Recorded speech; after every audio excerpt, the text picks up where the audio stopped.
Rhys, thank you so much for joining us. Thank you for having me. There's a saying in sports that injury is just part of the game. Does this mean that when we play sport, we will get injured? I think you can look at that two ways. When you play sports, most sports are a contact version of each other, and you're going to have contact with other players. So I think it's inevitable. Like, you'll never prevent a car wreck. If someone wants to hit you, they're going to hit you. But I think we should look at it or think about it as a way to, let's at least put ourselves in the best position to prevent an injury if someone were to hit us, or at least reduce the effects of what injury may come from playing our sport. But if you're always thinking like, hey, I should have a knee injury, or I should have an ankle injury, or I should be experiencing pain because I play a sport, stop thinking that way. You should not have to go through your whole career or your whole playing experience hurt all the time. So let's try to reduce those effects. That way you have a long, healthy, pain-free athletic career. So what is your advice in terms of preventing injuries? Is it to better prepare before you start the sport?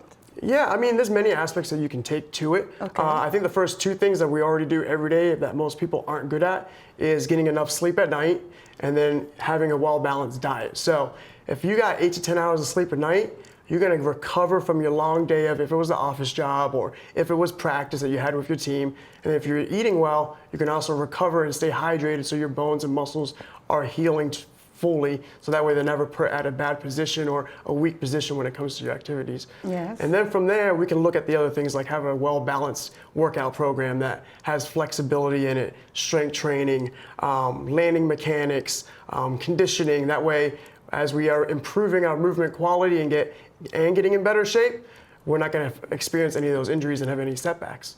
So what is the first thing that someone should do when they have an injury, in case there is no doctors around?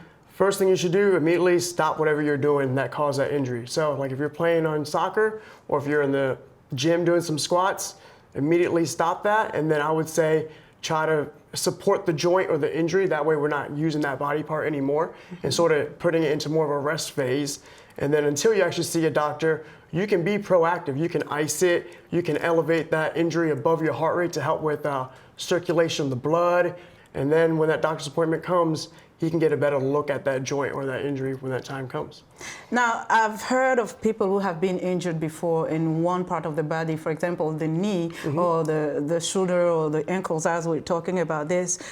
If they've already been injured, how do they prevent repetitive trauma in that specific area? Okay, so many ways about it. First, you want to fully recover. Now we can look into more of the preventative stage of that return to play or return to the gym, as you would want to say.